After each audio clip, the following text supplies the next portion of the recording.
Hello friends.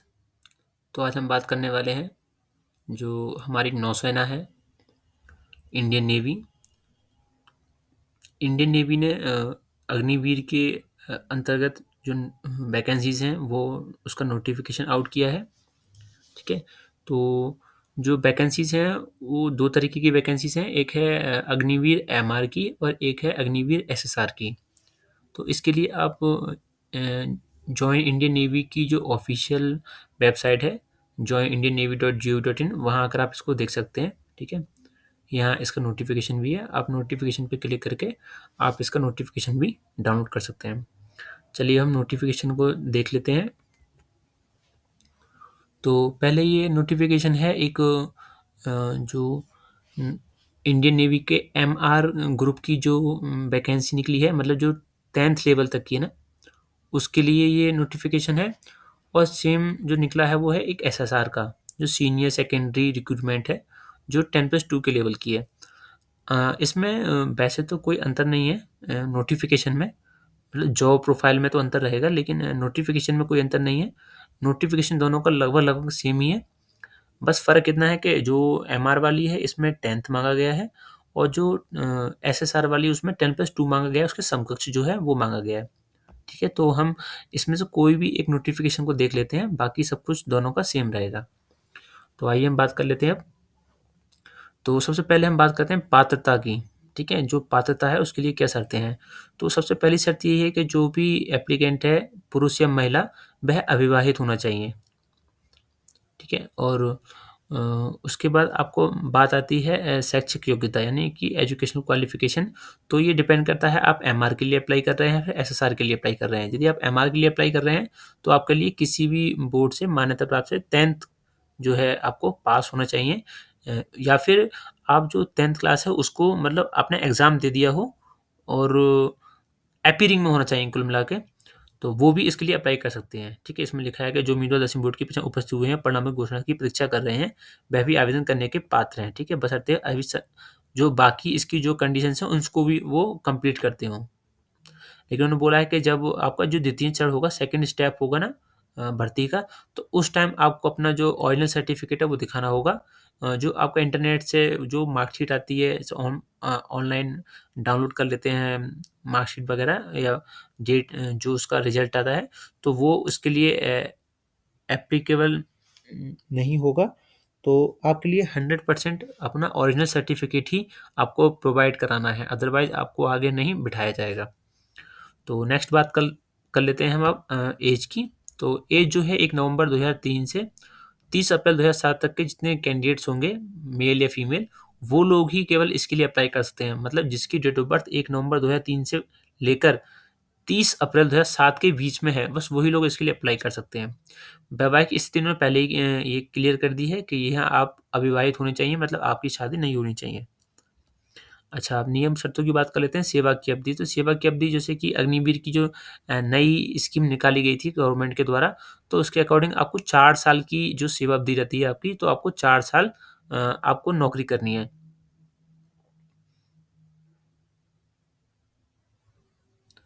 और ये बोल रहे हैं कि अग्निवीरों की रैंक मौजूदा रैंक से अलग होगी, और भारतीय नौसेना में सबसे जूनियर रैंक होगी। मतलब जो भी पद हैं हमारे नौसेना में, या हमारे जैसे इंडियन आर्मी ने भी अग्निवीर से वो भर्ती करा रहे हैं, तो इसमें मतलब अग्निवीर का जो पद होगा वो सबसे लोअर होगा।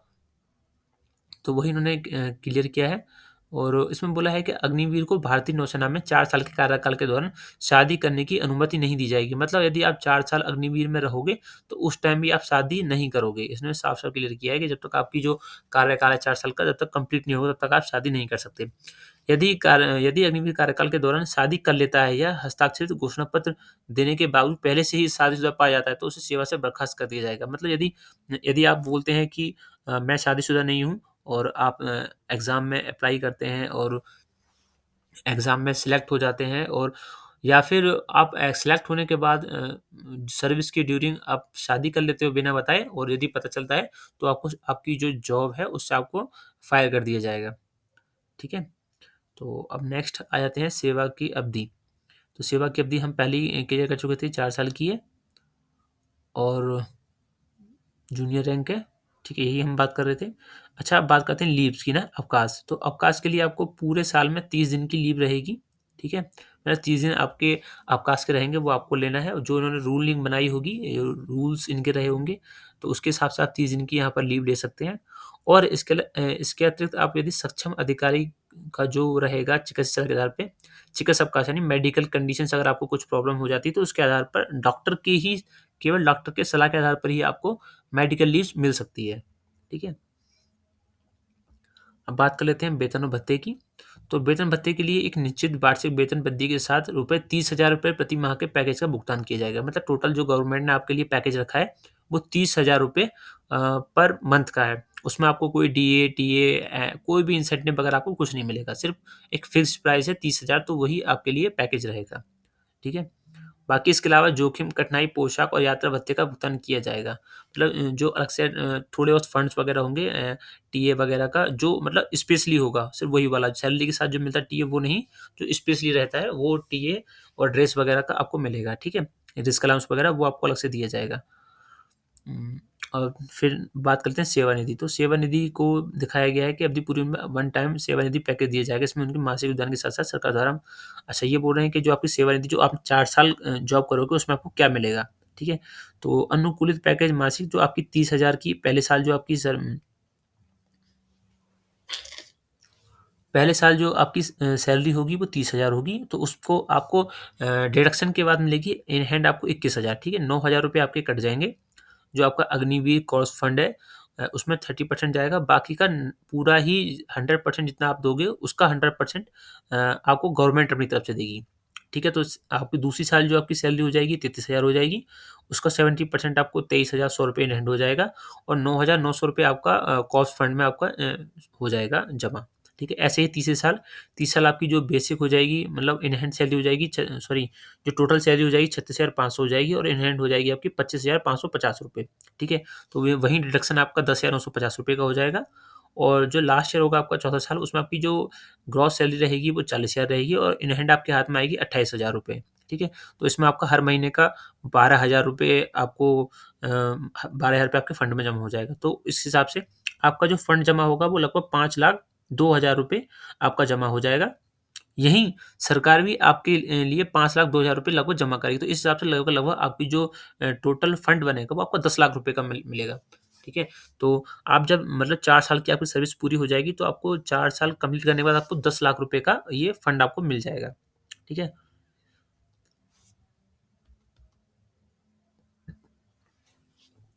अब बात कर लेते हैं, इसमें नोट दिया है कि अग्निवीर ग्रेच्युटी एवं पेंशन संबंधी लाभों का हकदार नहीं होगा। जो ग्रेच्युटी वगैरह मिलती है रिटायरमेंट पर या पेंशन वगैरह, उसके लिए क्लियर किया गया है कि आप उसके जो लाभार्थी नहीं रहेंगे। ठीक है? जीवन बीमा की बात करें तो लिखा गया है अग्निवीर को सेवा के दौरान 48 लाख रुपए का गैर अंशदायी जीवन बीमा प्रदान किया जाएगा। मतलब आपकी तरफ से कोई अंशदान नहीं दिया जाएगा। वो सीधे आपको गवर्नमेंट की तरफ से 48 लाख रुपए का आपको एक तरीके से आपको जीवन बीमा मिलेगा आपके जो डिपेंडेंट्स होंगे उनके लिए। ठीक है? अब वही लिखा है मृत्यु मुआवजा, तो लिखा है 48 लाख रुपए का आपको जीवन बीमा के अतिरिक्त अग्निवीर की सेवा करते हुए मृत्यु होने पर 44 लाख रुपए की वन टाइम अनुग्रह राशि अग्निवीर के वारिस को प्रदान की जाएगी। ठीक है? तो इसे बोला गया 48 लाख रुपए तो आपको मिलेगा ही मिलेगा और 48 लाख के बाद आपको 44 लाख रुपए आपकी जो वन टाइम अनुग्रह राशि होगी वो अग्निवीर के वारिस को प्रदान, जो कि आपका डिपेंडेंट्स होगा उसको 44 लाख रुपए और दिया जाएगा। ठीक है?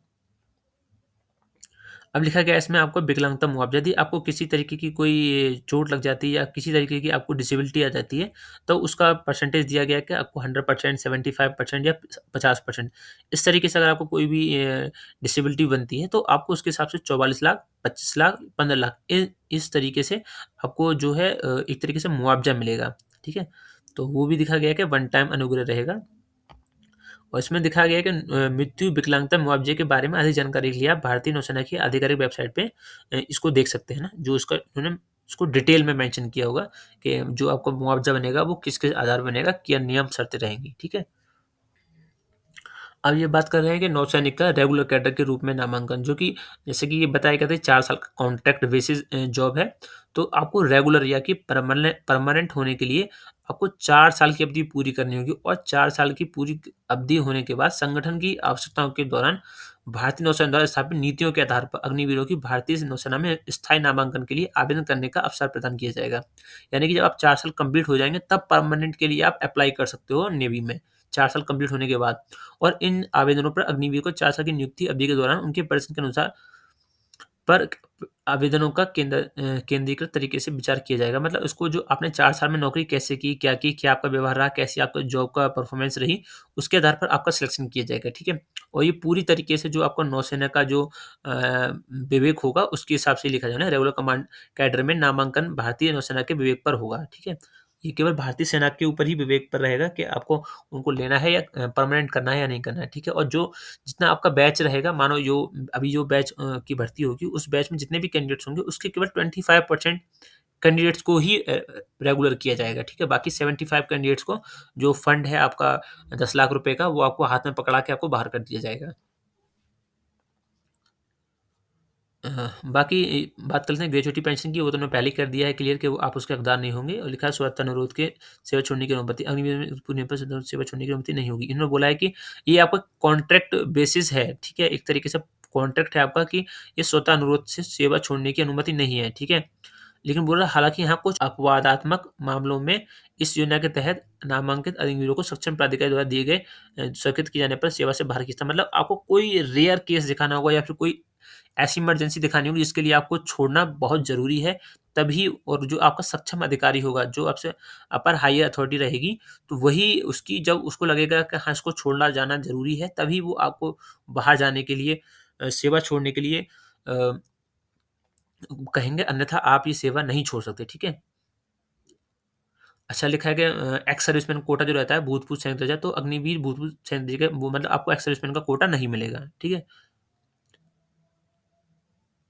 अब ये बोला है कि चिकित्सा और सीएसडी सुविधाएँ, जो अग्निवीर नियुक्ति की अवधि के दौरान सर्विस अस्पतालों में चिकित्सा सुविधाओं के साथ-साथ सीएसडी प्रावधानों में भी हकदार होंगे। मतलब आपको जो मेडिकल फैसिलिटी वगैरह रहती है, कोई इलाज वगैरह के लिए, तो वो आपको अन्य जो हमारे सैनिक होते हैं, उनकी भाँति ही आपको मिलेगी, है ना? मेडिकल फैसिलिटी पूरी मिलेगी।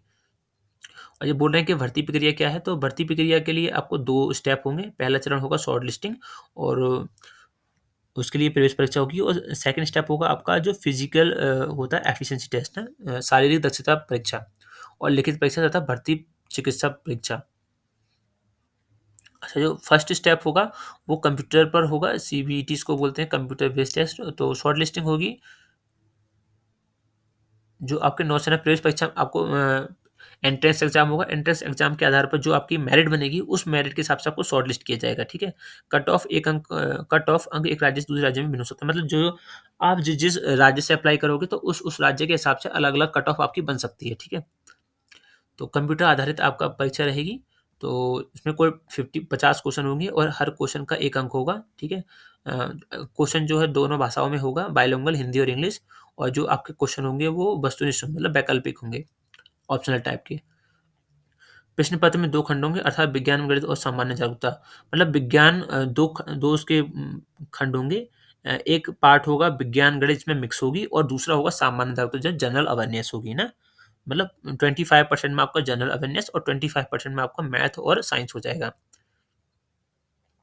और जो आपके प्रश्न पत्र की कक्षा 10 के स्तर का होगा और वहीं एसएसआर के लिए आपके 10+2 के लेवल का हो जाएगा, ठीक है?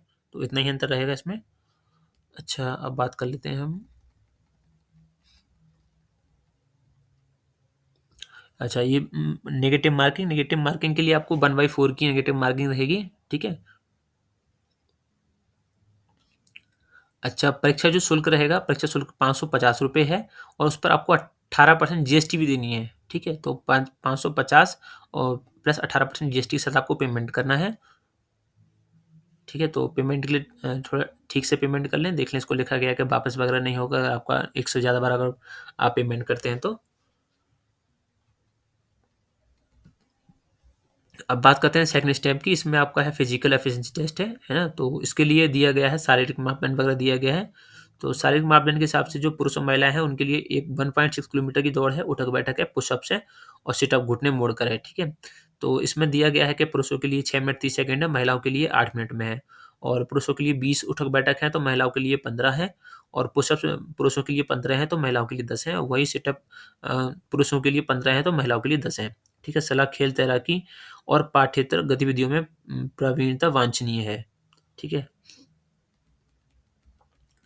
भर्ती चिकित्सा परीक्षा आपको जो भर्ती में अयोग्य पाए जाने की उम्मीदवार को सलाह दी जाती है कि वो चाहे तो अधिकतम 5 दिनों के भीतर भारतीय सेना द्वारा आवंटित सैन्य अस्पतालों के इनके निष्कर्षों के खिलाफ अपील कर सकते हैं। नामित सैन्य अस्पतालों में अलावा अन्य अस्पतालों द्वारा जारी चिकित्सा दक्षता प्रमाण पत्र को स्वीकार नहीं किया जाएगा। ठीक है? तो बोल रहे हैं कि यदि आपको मेडिकल जो आपका कराया जाएगा, यदि आपको लगता है कि आपका मेडिकल गलत किया गया है, तो आप उसको 5 दिन के अंदर आप उसको अपील कर सकते हैं। ठीक है? तो ये बताया गया है। उसके बाद जब आपकी जो शॉर्टलिस्ट कैंडिडेट को जब आपका फिजिकल हो जाएगा, तो फिजिकल के बाद आपको एक चयन सूची निकाली जाएगी जो फिजिकल को क्रॉस कर चुके होंगे। उसके बाद आपका अंतिम भर्ती चिकित्सा परीक्षा की जाएगी, है। इसमें आपको लास्ट में आपका लास्ट एग्ज़ाम होगा, मेडिकल तरीके इसको बोलते हैं, वो मेडिकल टेस्ट किया जाएगा। ठीक है? उसके ये मानक रहेंगे मेडिकल के कि आपका ये क्या-क्या कंडीशन रहेगी, तो आप इसको अच्छे से पढ़ लें। और बाकी मैं इसका जो नोटिफ़िकेशन का लिंक जो है वो डिस्क्रिप्शन में भी दे दूँगा, आप वहाँ से भी इसको डाउनलोड करके पढ़ सकते हैं। ठीक है? लंबाई के लिए बोल रहा है कि लंबाई पुरुष और महिला दोनों के लिए 157 सेंटीमीटर होनी चाहिए, ठीक है? ये नहीं है कि महिलाओं के लिए कम है या पुरुषों के लिए ज़्यादा है, दोनों के लिए बराबर 157 सेंटीमीटर दे रखी है, ठीक है? तो आप इसको नोटिफ़िकेशन को खुद से भी अच्छी से पढ़ लें एक बार।